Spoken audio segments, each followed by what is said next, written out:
보도국 취재기자 연결 알아보겠습니다. 이승국 기자. 네, 합동참모본부는 북한이 오늘 오전 평양시 순안 일대에서 동쪽 방향으로 불상의 미사일을 발사했다고 밝혔습니다. 북한이 쏜 미사일의 정확한 종류와 사거리 등은 아직 확인되지 않고 있는데요. 한미 정보 당국은 현재 미사일의 최대 고도 등 세부 사항에 대해 분석 중에 있습니다. 일본 NHK 방송은 북한이 일본 동북 지역 방향으로 미사일을 발사한 것으로 보인다고 보도했습니다.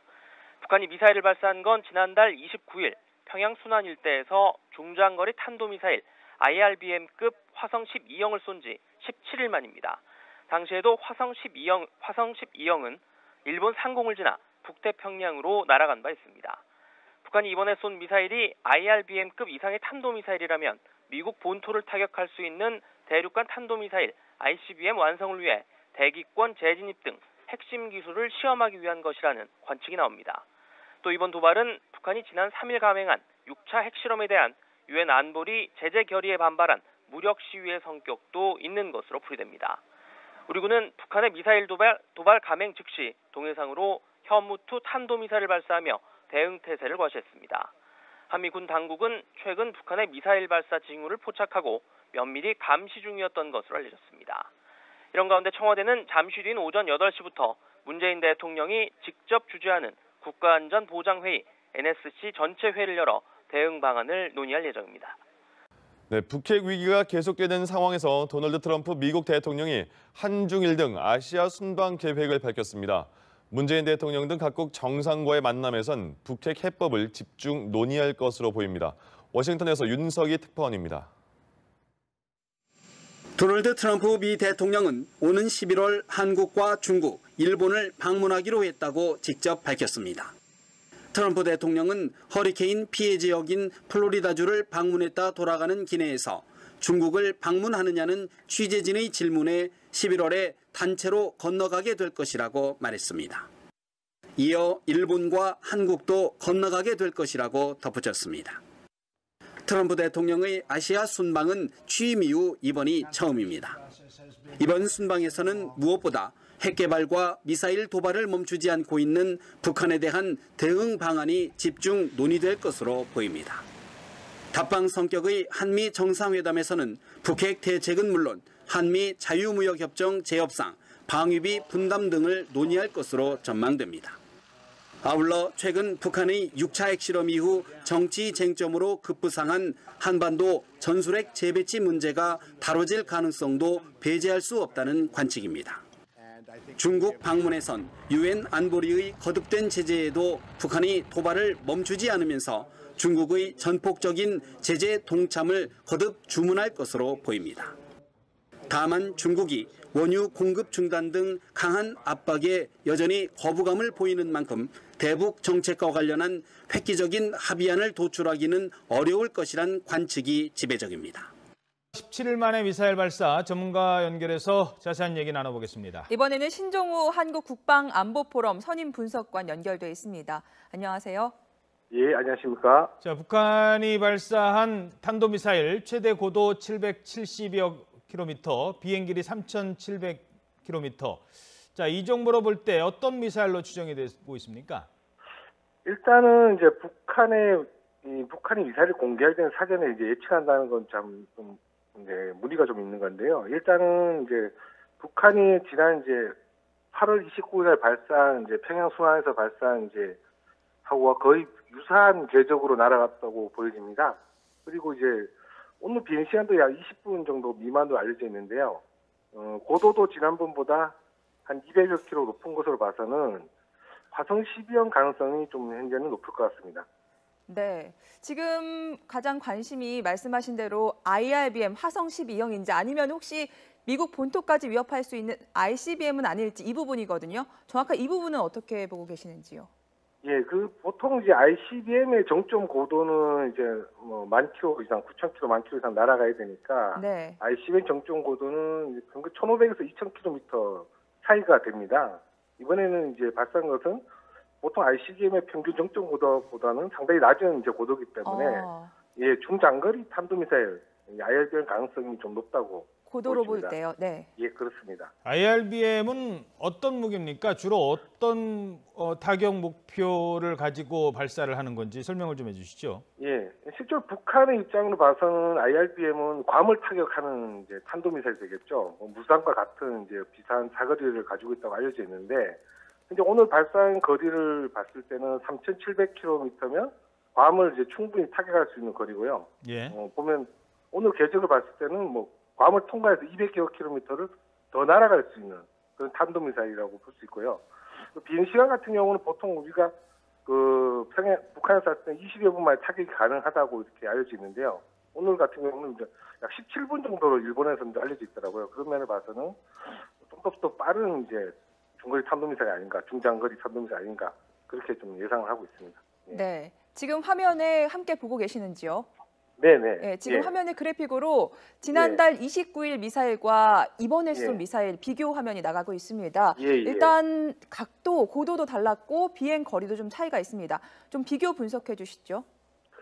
실제 보면 이제 평양 순환에서 쐈을 때는 8월 29일 발사했을 때는 이제 보면 여기 일본 홋카이도 에리모현이라고 하는 지역이 좀 통과를 하는 게 돼 있는데요. 네. 오늘도 이제 일본에서는 이제 에리모현에서 2,000km 떨어졌다고 이제 발표가 됐어요. 그러니까 지금 오늘 3,700km 날아간 거는 약간 궤적이 조금 낮춰야 될 것 같은 생각이 듭니다. 조금 너무 올라갔는 중인데, 예, 일단은 에리모현을 통과했다는 거 봐서는 지난번 궤적과 좀 상당히 유사하다 그렇게 보여집니다.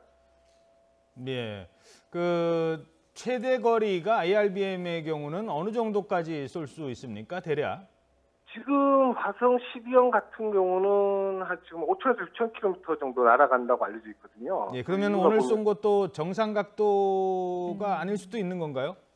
아닙니다. 정상 각도입니다. 이 정도 정상 각도고요. 지난번보다는 한 200km 고도를 더 올려서 예. 사거리를 훨씬 멀리 날아가게 한 것이고, 괌을 좀 타격할 수 있는 그 능력을 좀 걔네들이 좀 과시하려고 좀 사거리를 좀 더 느린 게 아닌가. 예, 제가 예. 질문을 드린 게 다음에 북한에 그동안 우리를 위협했던 게 정상 각도로 ICBM을 쏘겠다 이런 얘기를 했었거든요. 이거보다 더 거리가 나간다는 대륙간 탄도미사일을 정상 각도로 쏘겠다. 그러면 어디에 어떻게 쏘겠다는 겁니까? 정상 각도로 이제 ICBM급을 정상 각도 쏜다는 거는 기본적으로 이제 고도가 이제 한 1,500km 정도 이상 올라가야 되거든요. 예. 그런 봐서는 이제 북한이 만약에 또 이제 ICBM급이라 불리는 화성 14형을 쐈을 경우는 아마 일본 상공 고도에서 아마 지나서 1,500km 이상 정도 정점 고도가 형성될 겁니다. 태평양에서 한 9,000km 정도 더 날아가게 되겠죠. 그걸 이제 우리는 이제 ICBM급 이제 북한 주장은 이제 그렇게 사격하겠다고 이제 예상할 수 있겠죠. 네. 지난번 도발과 이번 도발의 공통점이 또 평양 순안에서 쐈다는 점입니다. 평양 예. 순안에서 발사를 해서 동해상을 지나서 일본 상공을 지나갔는데 이 발사를 한 평양 순안은 어떤 곳이고 또 일본 상공을 지난다는 건 어떤 의미가 있는지도 짚어주시죠. 평양 순안이라는 것은 이제 순안 비행장 평양과 이제 가까운 이제 지역이 공항이기도 하고 이제 내부적으로 봐서는 오늘 아침에 7시에 북한 일부 주민들도 화성 12형이 날아가는 그런 비용을 좀 충분히 봤을 거로 생각됩니다. 그런 면에 봐서는 북한이 긴장 조성 통한 내부 결속 차원의 성격도 좀 있을 거로 좀 생각되고요. 예.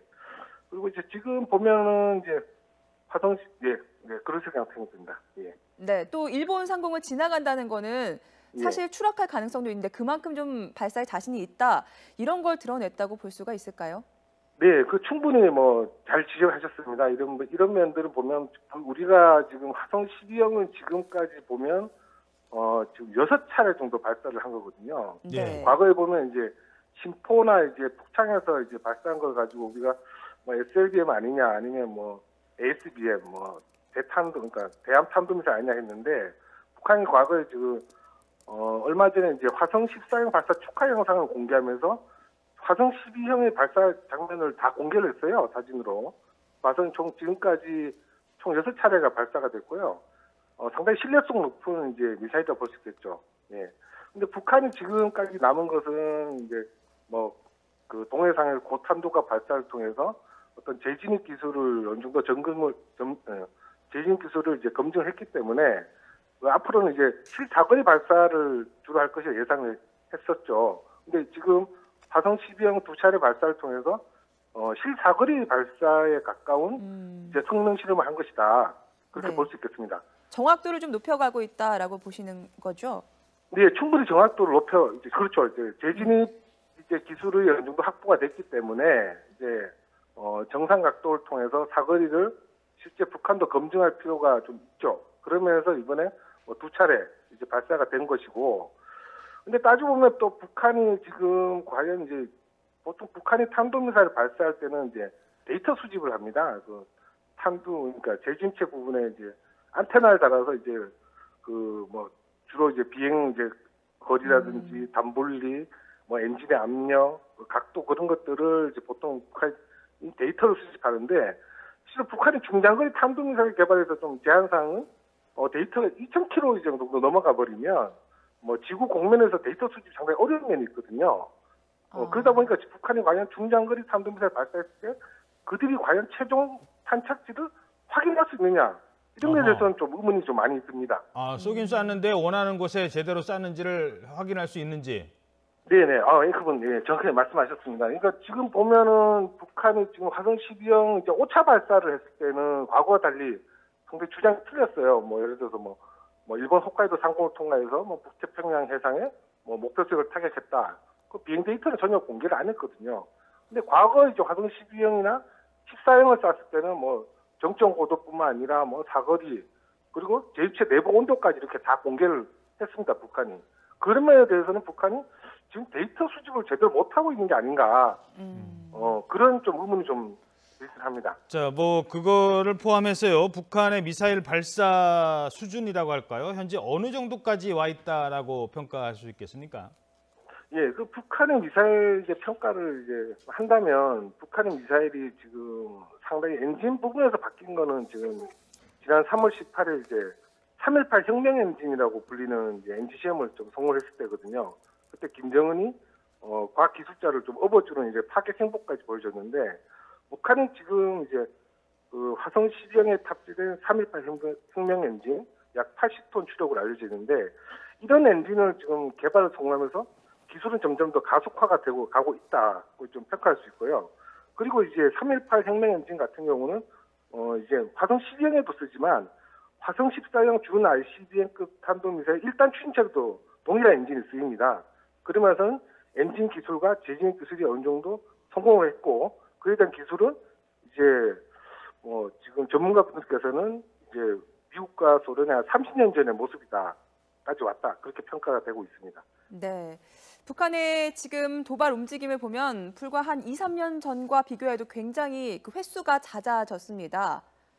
그렇죠? 네, 예. 계속해서 이런 추가 도발이 얼마나 이어질지 이 부분도 우려가 크거든요. 네. 지금 이제 화성 12형을 통해서 이 화성 12형 이제 중장거리 탄도미사일에 대해서는 신뢰성을 많이 확보를 했기 때문에 실제 이거에 대한 발사를 또 추가적으로 사거리를 점점 늘리면서 어떤 이제 그 군사적 긴장도를 또 높일 수도 있고요. 지금 북한이 보유지 않은 카드는 좀 더 많습니다. 뭐 SLBM이라든지 뭐 북구성 3형, 신형 SLBM, 그리고 미국 본토를 타격할 수 있는 이제 3단형 ICBM은 이제 화성 13형, 그리고 화성 14형도 아직까지는 2번 발사를 밖에 안 했기 때문에 추가 화성 12형처럼 정상 각도를 통해서 이제 뭐 9,000km 정도 날려서 태평양 해상에 낙탄시킨다든지 뭐 그런 모습 도발을 계속 이어갈 것으로 생각됩니다. 예. 자, 이 미사일 한 발, 화성 12형 같은 경우 한 발 쏘는데 대략적인 비용이 어느 정도나 들지요? 이게 최근 우리 정부는 북한에 지금 뭐 인도적 지원 얘기하고 있는데 대체 무슨 돈이 있어서 여기서 이런 걸 쏘는 건지 이런 의문도 좀 들거든요. 비용이 어느 정도나 듭니까? 그래서 이게 북한의 이제 탄도미사일에 대한 가격 수준을 이제 뭐 경제 사정을 봐야 되잖아요. 이런 전혀 이제 경제 구조가 틀리기 때문에 뭐 이런 거에 대해서는 이제 뭐 쉽게 제가 이제 말씀드릴 수는 없고요. 따지면 뭐 기존에 있는 서방에 있는 탄도미사일 기준보다는 훨씬 이제 제작 비용은 낮다고 저도 생각되고, 예. 뭐 지금 우리가 뭐 대북 제재라고 해가지고 하지 않습니까? 작년부터 대북 제재해가지고 뭐 북한의 탄도미사일들의 기술 개발을 차단하는 여러 소재라든지 뭐 차량용 차량이라든지 뭐 고기동 차량 그런 것들 통제하는데 북한이 이미 다 지금 확보를 한 상태예요. 예. 지난번에 화학 재료 연구소를 갔을 때 쓰였던 그런 것들은 이제 탄소섬유라는 것들 이런 것들은 북한이 이제 동체를 이제 탄도미사일 동체를 만들 때 이제 주로 이제 탄소섬유가 또 사용이 됩니다. 오늘 이제 화성 12형 같은 경우는 스테릴해서 좀 무겁긴 한데 앞으로 북한이 이런 ICBM 개발 이런 탄소섬유를 적용하면 탄두 자체가 그러니까 미사일 자체가 워낙 가벼워질 뿐만 지는데 엔진 추력은 또 상당하니까 예. 지금보다 더 멀리 날아갈 수 있는 거죠. 그러니까 북한의 기술 수준은 지금 탄소섬유를 사용하는 이제 북극성 1호 SLBM이죠. 탄소섬유까지 사용하고 있으니까 기술성이 상당히 올랐고 가격대는 글쎄요, 북한의 경제 사정이 서방과 달라서 좀 비교하기 어렵다. 알겠습니다. 말씀드리겠습니다. 예. 네, 알겠습니다. 북한의 탄도미사일 도발 신종호 한국국방안보포럼 선임 분석관과 함께 얘기 나눠봤습니다. 오늘 말씀 감사합니다.